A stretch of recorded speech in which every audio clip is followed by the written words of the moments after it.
സബർമതിയിലെ ജയിൽവാസം തുടരുന്നതിനിടെ 1924 ആദ്യ മാസങ്ങളിൽ തന്നെ ഗാന്ധിക്ക് ഉദരരോഗം കലശലായി. ഗുരുതരാവസ്ഥയിലേക്ക് നീങ്ങിയ രോഗം ഭേദമാക്കാൻ ശസ്ത്രക്രിയയല്ലാതെ മറ്റ് മാർഗമില്ലെന്ന് കണ്ട ജയിലധികൃതർ ഗാന്ധിയെ പൂനെയിലെ ആശുപത്രിയിലേക്ക് മാറ്റി. ശസ്ത്രക്രിയ ഹിംസയാണെന്ന നിലപാടുള്ള ഗാന്ധിക്ക് ഗത്യന്തരമില്ലാതെ അതിന് വിധേയനാകേണ്ടി വന്നു. ശസ്ത്രക്രിയ വിജയകരമായി പൂർത്തിയായി. ഗാന്ധി സാവധാനം സാധാരണ ജീവിതത്തിലേക്ക് മടങ്ങിവന്നു.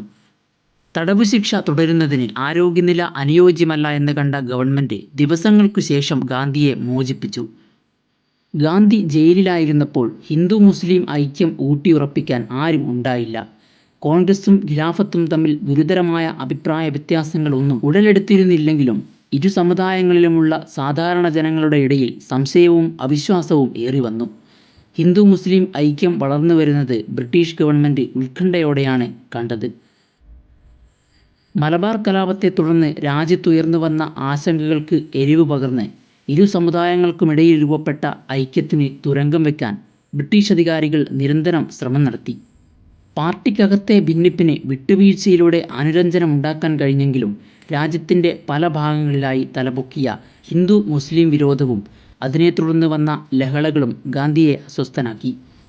ഫോഹാട്ടിൽ വലിയൊരു ലഹള പൊട്ടിപ്പുറപ്പെട്ടതോടെ മൗലാന ഷൗക്കത്ത് അലിയുമായി ചേർന്ന് ഒരു അന്വേഷണം നടത്താൻ ഗാന്ധി തീരുമാനിച്ചു. അന്വേഷണത്തിൻ്റെ ഒടുവിൽ ക്രോഡീകരിച്ച നിഗമനങ്ങളിൽ ഇരുവർക്കും യോജിക്കാൻ സാധിച്ചില്ല. അതോടെ പരസ്പരം അചഞ്ചലമായ വിശ്വാസമുണ്ടായിരുന്ന ഗാന്ധിയും ഷൗക്കത്ത് അലിയും തമ്മിൽ അകന്നു.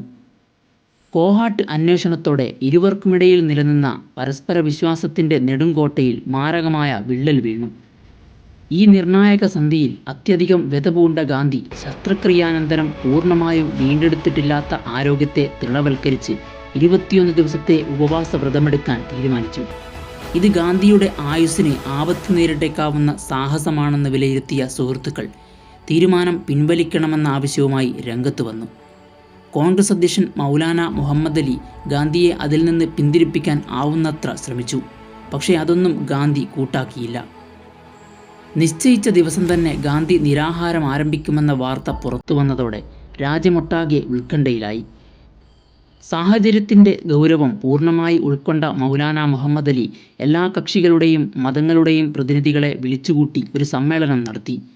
ദിവസങ്ങൾ നീണ്ടുനിന്ന ചർച്ചയ്ക്കൊടുവിൽ ഏതാനും പ്രമേയങ്ങൾ സമ്മേളനം പാസാക്കി. ശുദ്ധിപ്രസ്ഥാനം, ഗോവധം, മുസ്ലിം ദേവാലയങ്ങളുടെ മുന്നിൽ പാട്ടുപാടുന്ന ഏർപ്പാട് തുടങ്ങിയ കാര്യങ്ങളെക്കുറിച്ചെല്ലാം ഗൗരവപൂർവ്വം ചർച്ച ചെയ്ത് പാസാക്കിയ പ്രമേയങ്ങളിന്മേൽ അതീവ സന്തുഷ്ടി പ്രകടിപ്പിച്ചെങ്കിലും 21 ദിവസത്തെ നിരാഹാരവ്രതം അനുഷ്ഠിക്കാതെ ഗാന്ധി പിന്മാറിയില്ല. ഗാന്ധിയുടെ ദിനചര്യയുടെ ഭാഗമായി ഇതിനകം മാറിയിരുന്ന നൂൽനൂൽപ്പ് നിരാഹാരവ്രത കാലത്തും ഒറ്റ ദിവസം പോലും മുടങ്ങിയില്ല. ഉപവാസകാലത്ത് എല്ലാ ദിവസവും കാലത്തും വൈകിട്ടും പ്രാർത്ഥനാ സദസ്സുകളിൽ ഗാന്ധി പങ്കുകൊള്ളും. ഡോക്ടർ അൻസാരി ദിവസവും ഗാന്ധിയുടെ ആരോഗ്യനില സംബന്ധിച്ച പരിശോധനകൾ നടത്തിപ്പോന്നു. ഒരു ദിവസം മൂത്രപരിശോധനയിൽ നിന്നും ലഭിച്ച സൂചനയിൽ ഗാന്ധി ആശങ്കാജനകമായ ഒരു ഘട്ടത്തിലേക്ക് കടക്കുന്നുവെന്ന് തിരിച്ചറിഞ്ഞ ഡോക്ടർ അൻസാരി ഉപവാസം അവസാനിപ്പിക്കാൻ ആവശ്യപ്പെട്ടു. അൻസാരിയുടെ ആശങ്കമുറ്റിയ മുഖത്തേക്ക് ഇളം പുഞ്ചിരിയോടെ നോക്കി ഗാന്ധി പറഞ്ഞു, "താങ്കളുടെ ശാസ്ത്രം പരിശോധിച്ചിട്ടില്ലാത്ത ഒരു കാര്യമുണ്ട്. അതാണ് പ്രാർത്ഥന. ഇന്നത്തേക്ക് എന്നെ ഒറ്റയ്ക്ക് വിടുക. നാളെയും ഇന്നത്തേതുപോലെ സ്ഥിതി തുടരുകയാണെങ്കിൽ ഞാൻ ഡോക്ടർ പറയുന്നതനുസരിച്ച് ഉപവാസം അവസാനിപ്പിക്കാം." അടുത്ത ദിവസത്തെ പരിശോധനാഫലം ഡോക്ടർ അൻസാരിയെ അത്ഭുതപ്പെടുത്തി. ആശങ്ക ഉയർത്തിയ ലക്ഷണങ്ങളെല്ലാം ഒറ്റ ദിവസം കൊണ്ട് അപ്രത്യക്ഷമായത് കണ്ട് ആ ഭിഷഗ്വരൻ വിസ്മയിച്ചു. 21 ദിവസവും അന്നത്തെ നൂൽനൂൽപ്പ് പൂർത്തിയാക്കിയ ശേഷം ഗാന്ധി നിരാഹാരവ്രതം അവസാനിപ്പിച്ചു.